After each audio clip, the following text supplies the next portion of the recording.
What a sight you are! All that I ever wanted to see, all I ever wanted to see was a movement of people to stop climate change, and now I've seen it.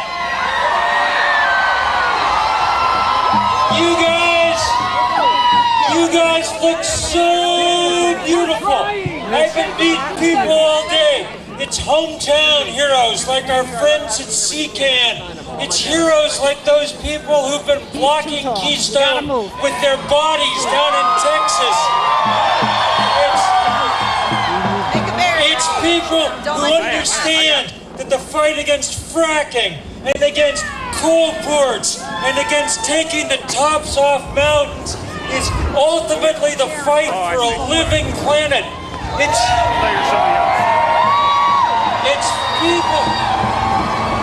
people who lived through Sandy and people who survived the drought, some of whom I got to go to jail with last week.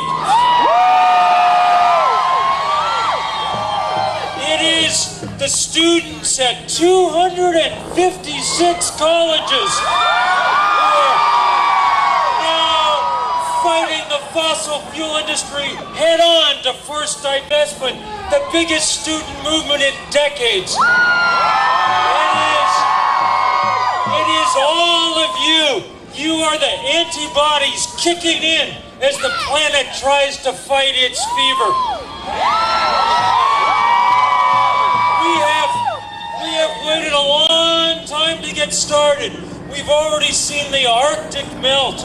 Our colleagues in 191 countries at 350.org tell us every day about some new drought, some new flood. Because we've waited this long, the easiest answers are no longer enough. We're going to have to start making tough decisions.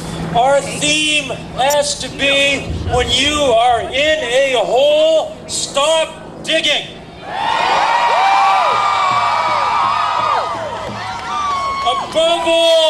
Above all, stop the Keystone Pipeline. The president can do that with a single stroke of his pen. And if he does, he will become the first world leader to veto a big project because it's bad for the climate.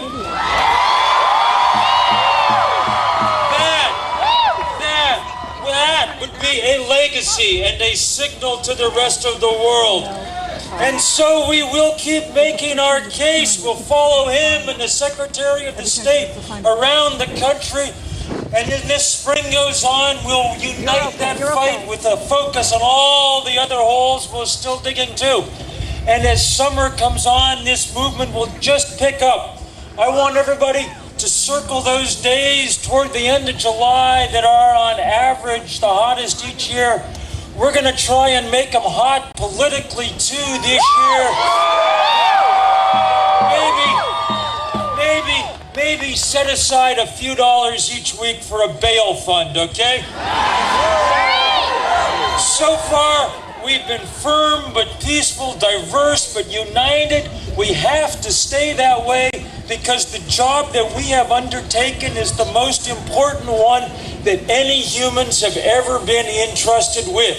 It is our job to make sure the planet does not catastrophically overheat. The oil companies aren't going to do that. Their business plan is to wreck the earth. The government isn't going to do that. They're too busy taking money from the oil companies. But history shows that though we're never going to outspend the fossil fuel industry, we can find other currencies to work with. Passion, spirit, creativity. The powerful love for the future that brought you here today. We can see in our mind's eye all the generations to come, and so we know why we fight. We can see the beauty of the world we've been given. the cold of a winter day, the color on an autumn hillside. And so we know why we fight. We know our brothers and our sisters in the poorest parts of the world are already suffering, and so we know why we fight.